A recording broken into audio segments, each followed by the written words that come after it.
श्री राम। गुरुर्ब्रह्मा गुरुर्विष्णु गुरुर्देव महेश्वरः गुरु साक्षात् परब्रह्म तस्मै श्री गुरुवे नमः।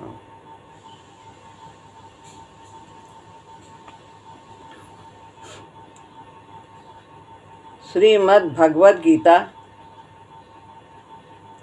अध्याय 15 श्लोक है 4।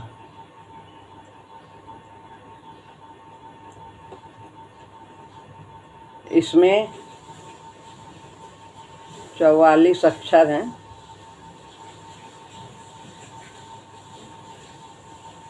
11 के चरण हैं, 4 चरण।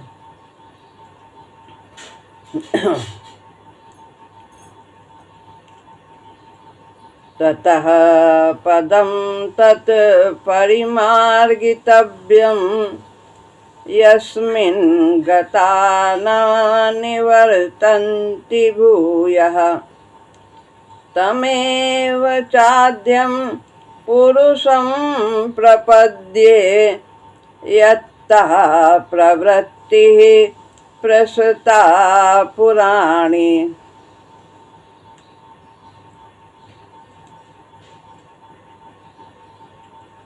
संसार वृक्ष का छेदन करने के बाद साधक को क्या करना चाहिए, इस श्लोक में भगवान बताते हैं कि असंग रूपी दृढ़ शस्त्र से इस दृढ़ मूल वाले संसार वृक्ष का छेदन करने के पश्चात क्या करना है।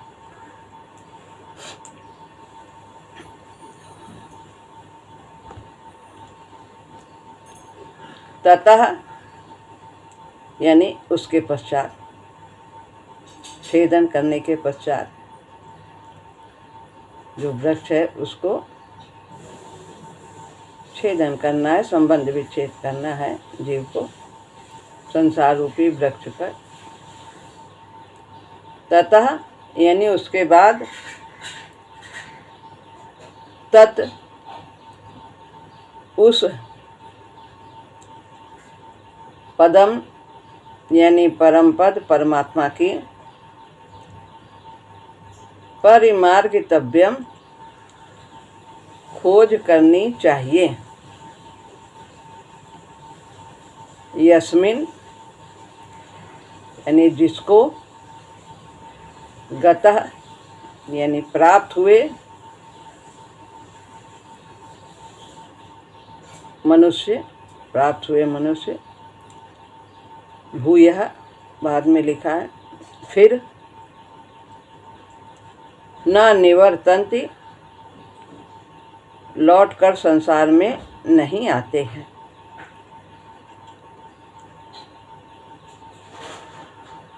तम एव लिखा है, तम एव उस, एव माने ही, चा माने और, आद्यम यानी आदि, पुरुष यानी परमात्मा के, प्रपद्ये शरण में हूँ, यत्तः यानी जिससे,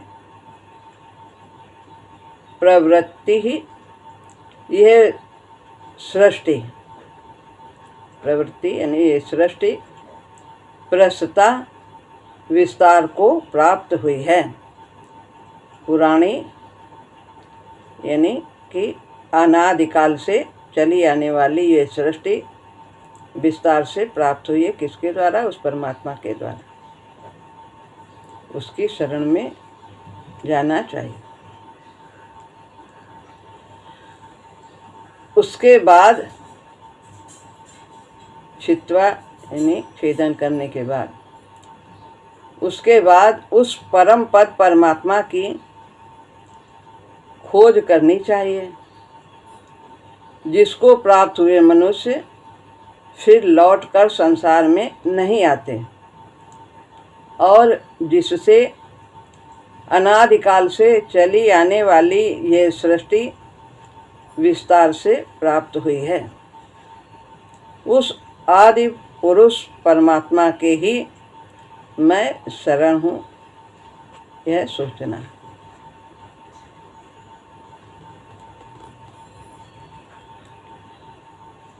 ततः पदम तत्परिमार्गितव्यम, ये व्याख्या इसकी करते हैं। भगवान ने इसके पहले श्लोक में छित्वा यानी संबंध विच्छेद करने की बात कही थी संसार से।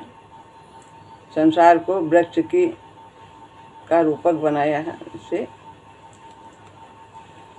तो छित्वा कहा है।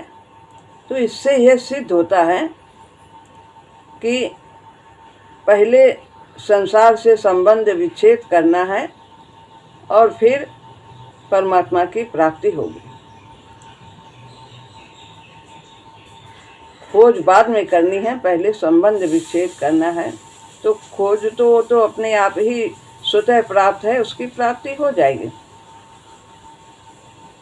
कि परमात्मा तो संपूर्ण देश काल वस्तु व्यक्ति घटना परिस्थिति आदि में तो ज्यों के त्यों विद्यमान है। केवल संसार से अपना संबंध मानने के कारण उस नित्य प्राप्त परमात्मा को प्राप्त करने में बाधा आती है। संसार से संबंध बना रहे और परमात्मा की खोज भी हो जाए तो इसमें परमात्मा के पाने में ढिलाई होती है, विशेष लाभ नहीं प्रतीत होता है।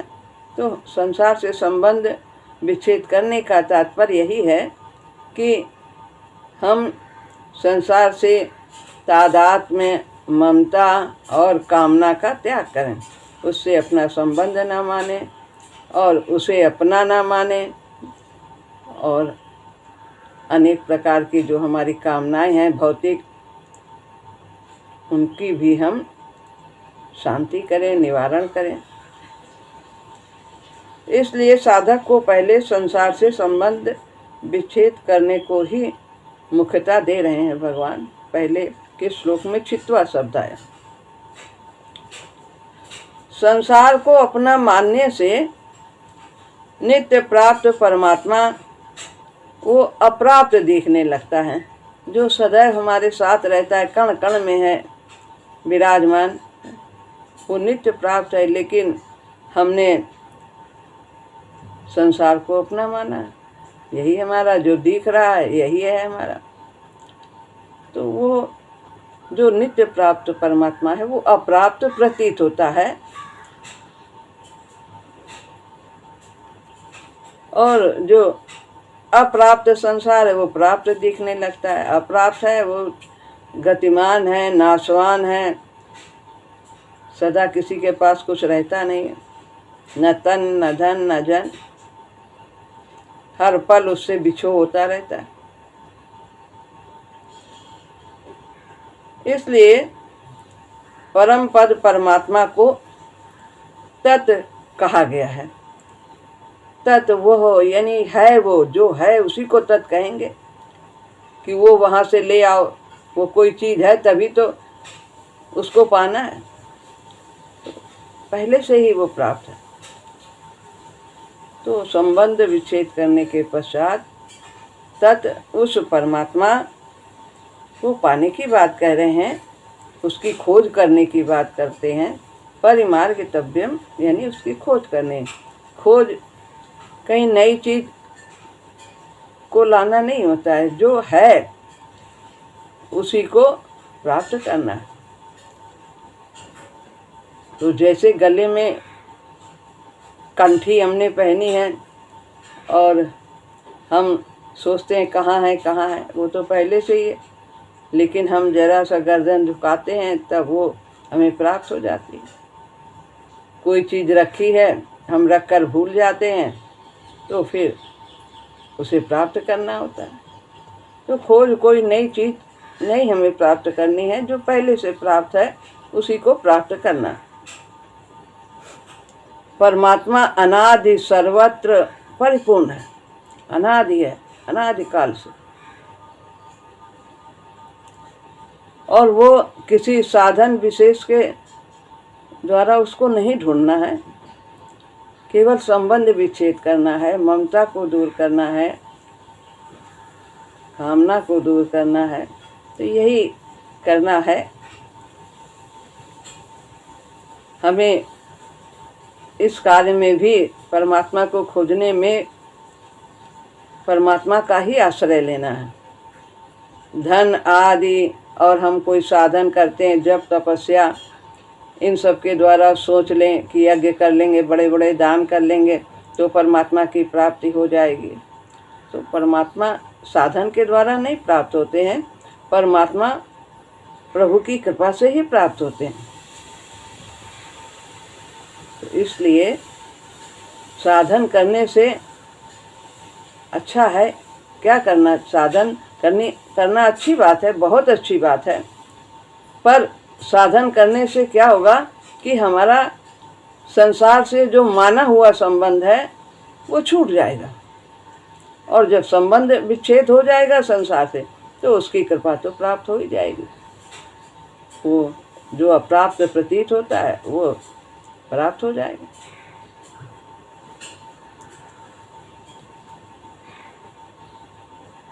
तो साधन इसलिए किया जाता है, साधन का महत्व असाधन को मिटाने में है।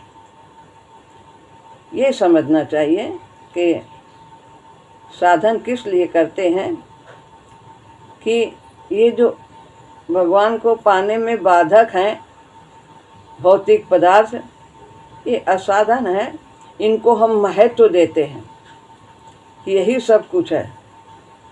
और ये भगवान का भजन भी इसलिए करते हैं कि ये सब मिल जाए भौतिक पदार्थ।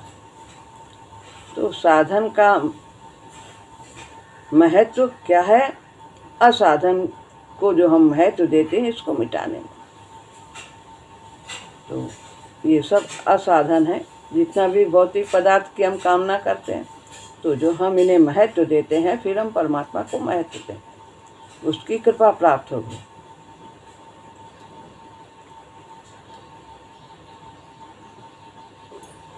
साधक को के अंतःकरण में प्रायः एक दृढ़ भावना बन जाती है कि जैसे हम धन आदि इन सब को अर्जित करने में हम प्रयास करते हैं और प्राप्त कर लेते हैं, ऐसे ही हम परमात्मा को भी प्राप्त कर लेंगे। नहीं, परमात्मा तो पीछे से यही विवरण चल रहा है कि अनन्य भक्ति से प्राप्त, यो माम च अव्यभिचारेण भक्ति योगेन सेवते।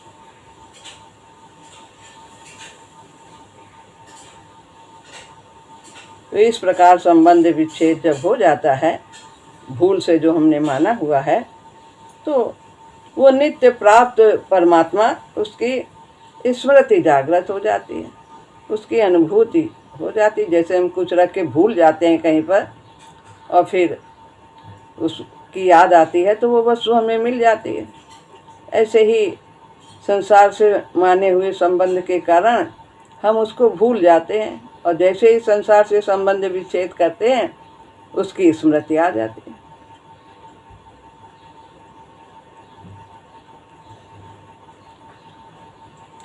अर्जुन ने भी पूरा उपदेश सुनने के बाद गीता का सारा, भगवान ने कितने श्लोकों के द्वारा उन्हें मोह जो उनके अंदर हो गया था उसको दूर करने का कितना प्रयास किया, कितनी तरह से समझाया, और फिर वे सुनने के बाद अंत में कहते हैं स्मृतिर्लब्धा तत्प्रसादान में अच्युत, कि मैंने स्मृति प्राप्त कर ली है। 18वें अध्याय में 73वां श्लोक है कि मैंने स्मृति प्राप्त कर ली कि मैं कौन हूँ, यह तत्व प्रसादान में अच्युत है। हे अच्युत, हे अविनाशी, हे अव्यय, मैंने ये आपकी कृपा से ही स्मृति प्राप्त की, अपनी बुद्धि से नहीं, अपने साधन से नहीं, अपने पुण्य कर्मों से नहीं, केवल आपकी कृपा से ही मुझे अपनी स्मृति प्राप्त हो गई है कि मेरा आपका क्या संबंध है। मैं आपका ही अंश हूँ।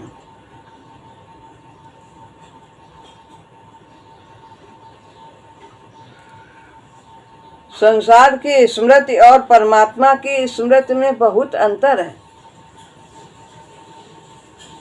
संसार की स्मृति के बाद विस्मृति होना संभव है। कुछ याद करते हैं, कितना याद करते हैं, और बहुत बार भूल जाते। जैसे जैसे उम्र होती तो स्मृति भी गायब होती जाती। कितने बड़े बड़े विद्वान हो जाएं, बहुत बहुत कुछ विस्मृति हो जाती है।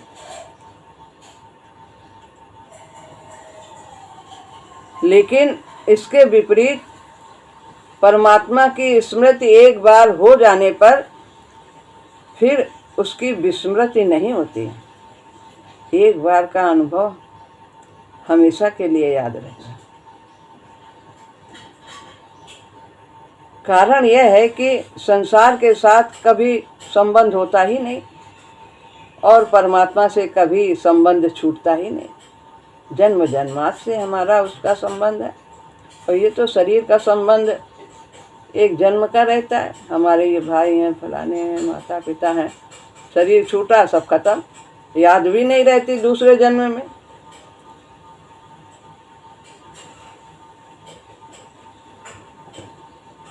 शरीर और संसार से मेरा कोई संबंध नहीं है, इस तत्व का अनुभव करना ही संसार का छेदन करना है।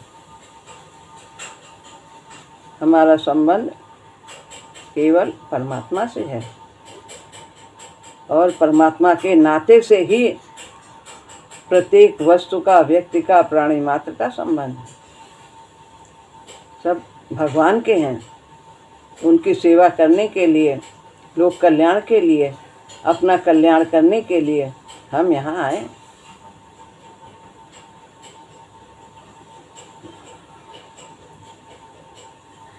तो और मैं परमात्मा का अंश हूँ, इस वास्तविकता में हरदम स्थित रहना परमात्मा की खोज करना है। पहली बात, मेरा संसार से, शरीर से कोई संबंध नहीं है, यह बात अपने मन में दृढ़ करना, ये संसार वृक्ष का छेदन है। और दूसरी बात कि हमें यह समझना कि मैं भगवान का अंश हूँ। इस वास्तविकता को हरदम अपने मन में स्थिर रखना ही परमात्मा की खोज करना है कि मैं भगवान का अंश हूँ। तो इस तरह से यहाँ पर ये बताया है भगवान ने दो बातें कि कैसे संसार से संबंध विच्छेद करना है, क्या सोचना है। शरीर और संसार से हमारा संबंध नहीं और हमारा संबंध परमात्मा से है। मैं उस अंशी का अंश हूँ, यही उसकी खोज करना है। अब है यस्मिन गता न निवर्तन्ति भूयः, यानी उसको प्राप्त करने के बाद फिर उसकी विस्मृत नहीं होती है, ये ऊपर बताया है। और जहाँ जा करके उस परमात्मा को प्राप्त करके फिर वापस नहीं आया जाता है। तो जैसे बताया कि वृक्ष पत्तों को असंगता रूपी अस्त्र से काटना है। जब पत्ते हट गए तो तना साफ दिखाई देगा, तना दिखाई देगा, फिर हम और प्रयास करेंगे तो तना के आगे जो मूल है वहाँ तक हम पहुँच जाएंगे, परमात्मा की प्राप्ति कर लेंगे। तो ऊर्ध्व मूलम कहा है शुरू में कि इस वृक्ष की जो जड़ है, जड़ यानी जिससे इस सृष्टि का विस्तार हुआ है, वो ऊर्ध्व मूल है। उसकी जड़ ऊपर की तरफ है। परमात्मा सबसे ऊपर के आध्यात्मिक जगत में है, वैसे तो सर्वत्र है। तो ऊर्ध्व मूलम पद से यहाँ पर संबोधन किया गया है, जिसे पहले श्लोक में ऊर्ध्वमूल पद से तथा इस श्लोक में आद्य पुरुष कहा है कि वो आद्य पुरुष है। उसके पहले कोई नहीं था संसार में, वही आदि पुरुष, वही सबके माता पिता हैं। उन्होंने ब्रह्मा जी को भी उत्पन्न किया है। तो इस तरह से परमात्म तत्व का निर्देश यहाँ यस्मिन से किया गया है कि यानी कि जिसको प्राप्त करके पुनः आना नहीं, उस परमात्मा को प्राप्त करके इस प्रकार संबंध विच्छेद करके और इस तरह से भाव बना करके मैं भगवान का अंश हूँ, इस तरह जब भाव बनेगा तो हम परमात्मा की खोज में आगे बढ़ेंगे और हमें वो मूल भी प्राप्त हो जाएगा और हमारा वहाँ पर भगवान के साथ संबंध होने से हम उसकी प्राप्ति कर लेंगे और फिर जिसको प्राप्त हो करके फिर यहाँ पर संसार में नहीं आना होता है। जैसे कि एक बूंद है जो समुद्र में यदि मिल जाती है तो फिर उसको ढूंढो तो उसको फिर अलग नहीं किया जा सकता। ऐसे ही जिन्होंने परमात्मा को प्राप्त किया है वे फिर वापस लौटकर इस संसार में नहीं आते हैं, आवागमन नहीं होता।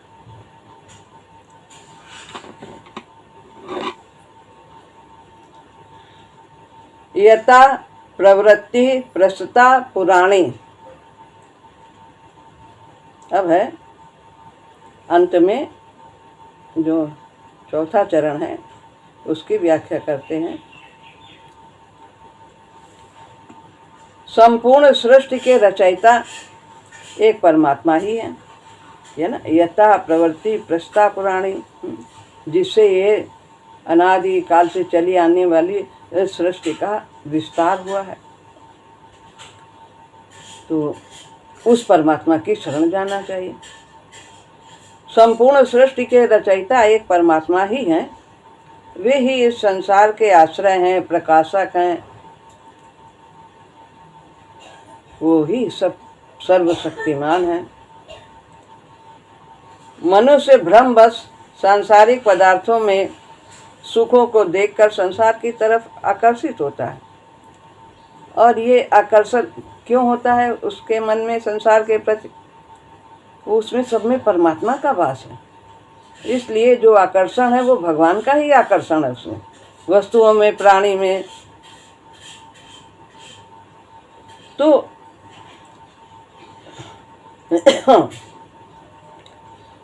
और संसार के रचयिता परमात्मा को भूल जाता है, संसार में ही फंस जाता है, उसी के आकर्षण में ही फंस जाता है। तो उसे सोचना चाहिए जब इन वस्तुओं में जिसके रचयिता परमात्मा है उसमें, उनमें, इनमें सब में इतना आकर्षण है, तो जिसने इसकी रचना की होगी उसमें कितना आकर्षण होगा, ये भाव होना चाहिए। यद्यपि रची हुई वस्तु में आकर्षण का होना एक प्रकार से रचयिता का ही आकर्षण है, तथापि मनुष्य ज्ञानवश उस आकर्षण में परमात्मा को कारण न समझ करके संसार को ही कारण मान लेता है कि ये वस्तु कितनी अच्छी है, ये प्राणी कितना अच्छा है। ये ध्यान नहीं जाता कि इसको बनाया किसने है। चित्र अच्छा है तो उसमें किसकी विशेषता है? उस चित्रकार की विशेषता है। तो इस तरह हमारे जो पास है वस्तु उसको तो हम अपना मानते हैं, लेकिन जिसने हमें उसे दिया है उसको हम भूल जाते हैं। प्राणी मात्र का यह स्वभाव है कि वह उसी का आश्रय लेना चाहता है जिससे उसको सुख मिलता है, उसी में वो अपना पूरा जीवन लगा देता है। सोचता है धन में सुख है और इससे सब कुछ भोग संग्रह मिल जाता है और इसी को खूब इकट्ठा कर लें। सोचता है धन से ही हम सुखी हो जाएंगे। शरीर के निर्वाह वस्तुएं तो रुपयों से ही मिलती हैं, अनेक तरह के भोग ऐश्वर्य भी सब इसी से मिलते हैं, इसलिए सोचता है मैं सुखी हो जाऊंगा। इसलिए सब कुछ पैसे को ही महत्व देने के कारण पूरा जीवन अपना इसी में लगा देता है। इस प्रकार जब करने पर भी उसे सुख नहीं मिलता, शांति नहीं मिलती। तो साधक को यह ज्ञात हो जाता है कि परमात्मा से बढ़कर कुछ नहीं है। जब सब विधि जाने से मरना, तब ताके से रघुनायक शरणा। तो आरंभ से ही हमें प्रभु का स्मरण करना चाहिए, उन्हें धन्यवाद देना चाहिए, उनके उपकारों का चिंतन करना चाहिए। तो इस प्रकार फिर वो सोचता है कि परमात्मा से बढ़कर कुछ नहीं है और उनकी प्राप्ति में ऐसा आनंद है कि जहाँ संसार के सारे सुख फीके पड़ जाते। फिर आता है तमेव चाद्यम पुरुषम प्रपद्ये। इतना सब कुछ करने के बाद क्या करना है? जिसका कोई आदि नहीं है किंतु जो सबका आदि है, उसको किसी ने नहीं बनाया, उसने सबको उत्पन्न किया। उस आदि पुरुष परमात्मा का ही आश्रय लेना चाहिए। तमेव चाद्यम, उसके बाद उस आदि पुरुष के शरण जाना चाहिए, प्रपद्ये शरण जाना चाहिए। परमात्मा के सिवाय अन्य कोई आश्रय टिकने वाला है भी नहीं। संसार के वस्तुएं का आश्रय करते हैं, वे तो सब क्षण भंगुर है। अन्य का आश्रय वास्तव में आश्रय है ही नहीं, वो आश्रय लेने वाले का ही नाश कर देता है। जिसने संसार का सहारा किया वही एक सहारा सोचता है, संसार के धन दौलत जन, तो वो सब आसक्ति के कारण उसका पतन हो जाता है और मोह में फिर उसका इस प्रकार संसार में आवागमन चलता ही रहता है। वो आश्रय लेने वाले का पतन कर देता है। जैसे समुद्र में डूबते हुए व्यक्ति के लिए मगरमच्छ है। अगर सोचे मगर की पीठ पे बैठ के हम पार कर लें तो वो सहारा सही है क्या? इस मृत्यु संसार सागर के सभी आश्रय मगरमच्छ के आश्रय की तरह हैं। अतः मनुष्य को विनाशी संसार का आश्रय न लेकर एक अविनाशी परमात्मा की ही शरण में जाना चाहिए।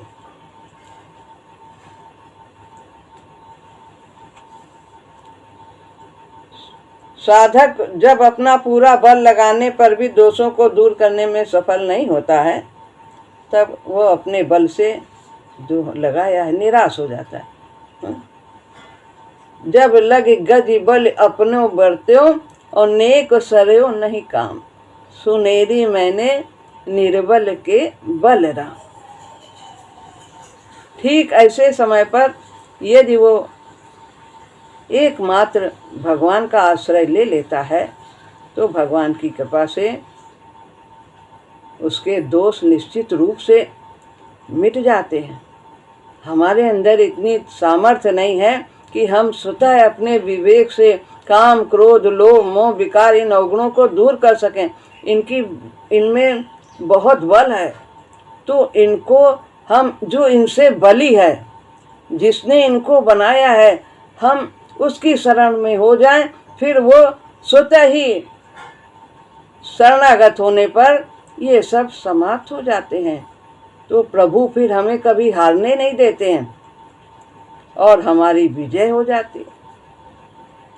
गीता विमर्श में भगवान ने व्याख्या की है 3रे अध्याय कि काम क्रोध ये जो है महापापी हैं, तो इनका कैसे समन हो? तो एक तो ज्ञान मार्ग के द्वारा और एक भक्ति मार्ग के द्वारा, प्रभु की शरण के द्वारा। तो ये जो शरणागत का है साधन, ये बहुत ही सुगम है।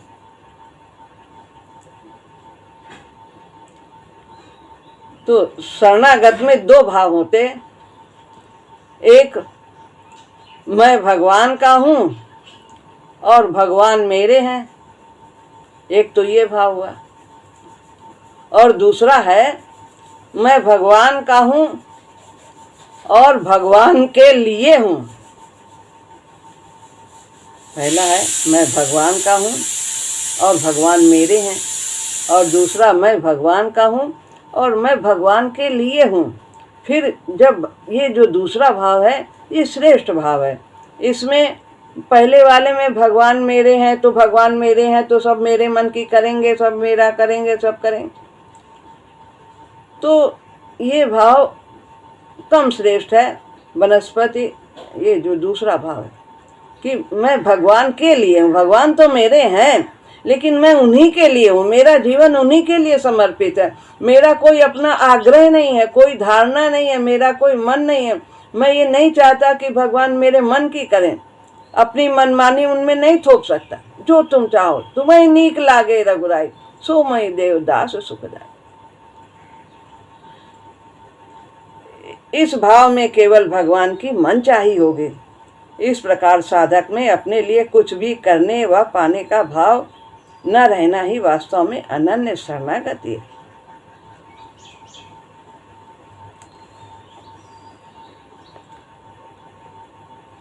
अनेक जगह आया है,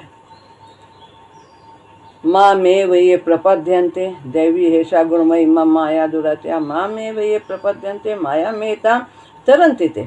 एक मेरी शरण एक ही लगाया है, माम एव अनेक जगह लगाया, तम एव तमेव शरणम गच्छ, एक उसी की शरण जाओ। माम एकम शरणम ब्रज, एक मेरी ही शरण आ जाओ। ही जरूर लगाए सब में। तुमेव माता च पिता, तुम ही मेरे माता पिता हो। एव एव सब में लगा, लेकिन हम एव पे ध्यान नहीं देते। हम कहते तुम भी हो, तुम भी हो, तुम भी हो। तुम माता भी हो, पिता भी हो, धन भी हो, भी लगा देते। भी की जगह ही होना चाहिए, तुम ही हो। अब प्रपद्ये कहने का अर्थ है कि इसमें कहा है भगवान ने कि मैं शरण हूँ। तो मैं शरण हूँ कहने का तात्पर्य भगवान किसकी शरण होंगे, वो सारा संसार उनकी शरण। तो यहाँ मैं शरण कहने का तात्पर्य है कि साधक को ये सोचना चाहिए इस प्रकार करते हुए कि मैं उस आदि पुरुष परमेश्वर की शरण में हूँ जिससे इस सारी सृष्टि का विस्तार हुआ। तो इसलिए मैं शरण हूँ, ये हमें सोचना चाहिए। तो साधक को चाहिए कि वो परमात्मा से अपने वास्तविक संबंध को पहचान कर एकमात्र परमात्मा की ही शरण में हो जाए। उसी का सहारा संसार में रहते हुए एक परमात्मा का ही आश्रय लेना है, जीवन धन्य हो जाएगा। श्री राम।